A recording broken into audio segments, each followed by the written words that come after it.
Esperamos estén muy bien. Hoy vamos a platicar acerca del Market Value Added o MBA. Nosotros somos el grupo número 5, estamos formados por Edgar Soto, Fernando García y Maynor Arevalo.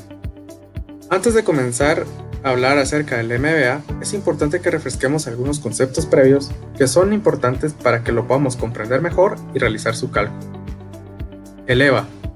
El EVA es una medición del desempeño financiero de una empresa o de un proyecto. Su objetivo es mostrar las verdaderas ganancias económicas de esta empresa o de un proyecto mediante la determinación del valor residual entre su utilidad operativa neta de impuestos, que se llama NOPAT, y sus costos de capital. NOPAT. NOPAT es la utilidad operativa neta de impuestos. Permite obtener una mejor perspectiva de la eficiencia operativa de las entidades o objetos que están apalancadas debido a que muestra las potenciales ganancias de efectivo que esta empresa o proyecto pueden tener sin involucrar los ingresos o gastos financieros. WACC. WACC es el costo de capital promedio ponderado. Es el cálculo del costo de capital que tiene una empresa o un proyecto en donde cada categoría es ponderada de acuerdo a su peso en la estructura de capital. Es decir, se hace un promedio ponderado entre el costo de la deuda y el costo de los accionistas. BPN. BPN es el valor presente neto. Es el descuento a valor presente de todos los flujos de caja netos de una empresa o un proyecto y restarlos de la inversión inicial. Ya que abordamos conceptos importantes para nuestro tema principal, continuaremos con la explicación de lo que es MBA.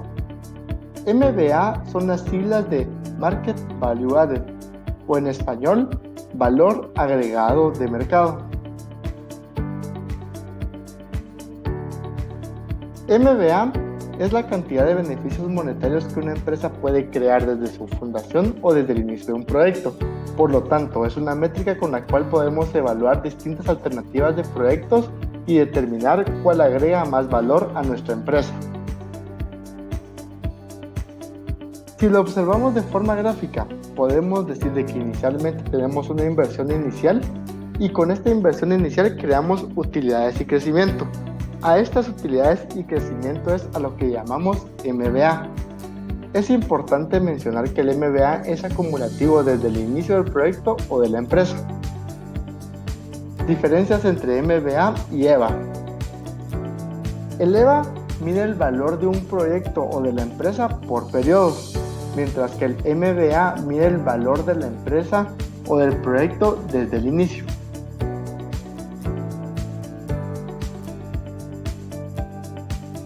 ¿Cómo lo calculamos? Se calcula sacando el valor presente neto de todos los EVAs. Supongamos una línea de tiempo con varios EVAs. Estos pueden ser positivos o también negativos. Para calcular el MBA sacamos un valor presente neto de estos, con lo cual tenemos el valor de nuestro dinero en este momento. Y esto lo hacemos para poder comparar distintos proyectos y distintos MBA, con lo cual podemos determinar cuál es la alternativa más viable que generará valor a nuestra empresa. Siempre elegimos la opción con un mejor MBA. La forma de interpretar esta métrica es que si es mayor a 0 se considera que la empresa creó valor o ganó valor, y si es menor a 0 la empresa no creó o no generó valor. Por lo tanto, escogemos siempre el MBA mayor a 0 y en comparación con otras alternativas el más positivo.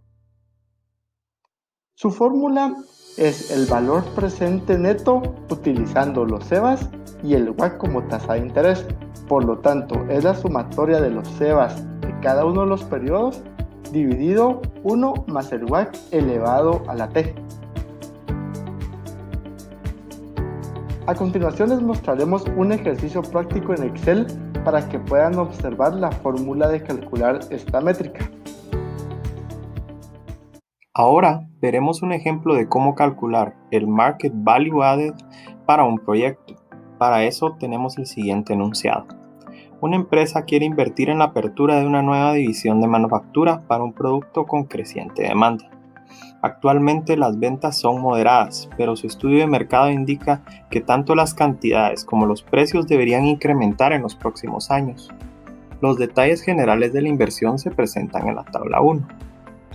¿Cuáles son estos detalles? Una inversión inicial de $200,000, seguido de gastos fijos por 20,000 anuales, depreciación anual de 10,000, impuestos del 15% y una tasa mínima anual de retorno del 12%.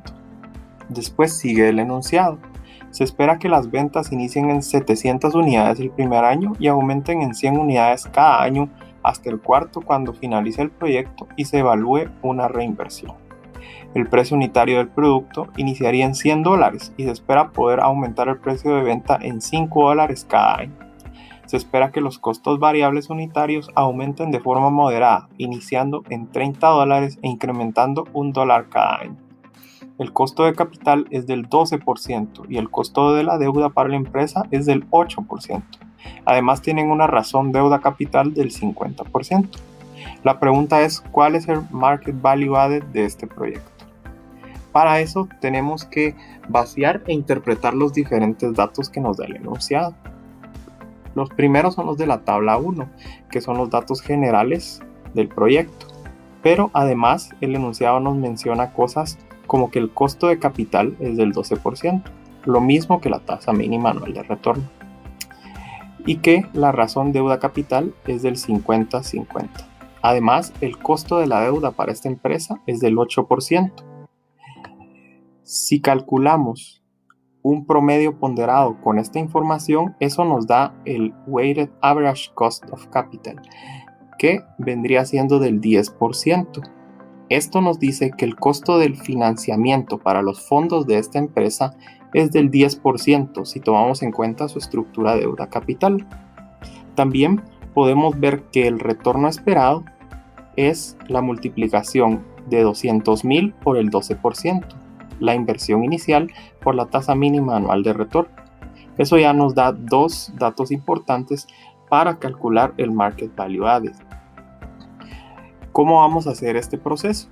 Pues vamos a calcular los datos de los conceptos que mis compañeros mencionaron en la presentación. El EVA, que es igual al NOPAT menos el retorno esperado, y el Market Value Added, que es igual a los EVAs de cada periodo descontados a la tasa WACC. Para eso tenemos armado este flujo. Como se pueden dar cuenta, el Market Value Added nos presenta una valoración del valor generado a través del tiempo. Por eso necesitamos armar un flujo por más de un año. Comienza la producción en 700 unidades, como se mencionó en el inciso, y aumenta en 100 cada año. El precio unitario inicia en 100 y aumenta en $5 cada año. El costo variable comienza en 30 y aumenta en $1 cada año. A partir de ahí podemos calcular el inciso. Para eso me voy a basar en el año 1 y vamos a ver. La producción por el precio unitario nos vendría dando los ingresos, que en este caso son de 70,000. El costo variable vendría siendo la multiplicación de la producción por el costo variable unitario, que en este caso vendrían siendo 21,000. La depreciación es constante todos los años por $10,000. Y si restamos los ingresos menos los costos variables menos las depreciaciones, eso nos da la utilidad bruta. Además de eso, tenemos que restar los gastos fijos que se mantienen constantes a lo largo del flujo. Restando la utilidad bruta menos los gastos fijos, eso nos da la utilidad operativa. Posteriormente, vemos si hay utilidad operativa, se le tiene que aplicar la respectiva tasa de impuestos, en este caso 15%. Y restando la utilidad operativa a los impuestos nos da el NOPAT, que el NOPAT es el Net Operating Profit After Taxes, que vendría siendo la utilidad operativa después de impuestos. ¿Qué es lo importante del NOPAT? Que lo diferencia de la utilidad neta, que el NOPAT no toma en cuenta los costos y gastos financieros, porque el NOPAT nos pretende enseñar cuál es la generación de flujos totales de la empresa sin importar su estructura de deuda capital. ¿Por qué nos basamos en el NOPAT para calcular los EVAs? Porque queremos saber cuál es la generación independientemente de la estructura. Y la estructura la vamos a aplicar posteriormente cuando veamos el WACC. Pero siguiendo el orden, una vez ya tenemos los NOPATs, tenemos que restarle el retorno esperado, que como vimos al inicio es de 24,000. Y eso nos da el EVA. Aquí tenemos un caso curioso. En el primer año, los NOPATs son menores al retorno esperado. Eso significa que nuestro proyecto no está generando un valor económico. Sin embargo, en los años subsiguientes sí genera de forma creciente. Por eso es importante el concepto del Market Value Added, porque a pesar de que en un determinado periodo un proyecto pueda generar o no generar valor agregado en los EVAs, se debe evaluar a lo largo del tiempo si genera un valor económico. ¿Y cómo se evalúa eso? Pues tomamos los EVAs de cada periodo, que en el primer año es negativo, en los siguientes años es positivo, y los descontamos a la tasa WACC. ¿Por qué descontamos a la tasa WACC los EVAs? Porque queremos saber cuál es el valor generado dentro del contexto de la estructura de deuda capital de la empresa.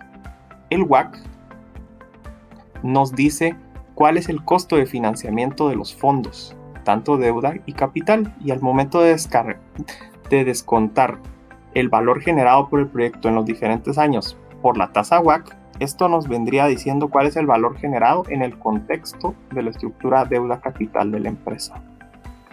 Una vez calculados estos valores descontados, los podemos sumar, y esto nos dice cuál es el valor de mercado generado por este proyecto, el Market Value Added, por haber realizado este proyecto, que en este caso es positivo. Muchas gracias por su atención. Esperamos que este video les haya ayudado a entender mejor el concepto del Market Value Added. Somos el Grupo 5 y esperamos que puedan utilizar esta herramienta para evaluar la rentabilidad y el valor generado por sus proyectos.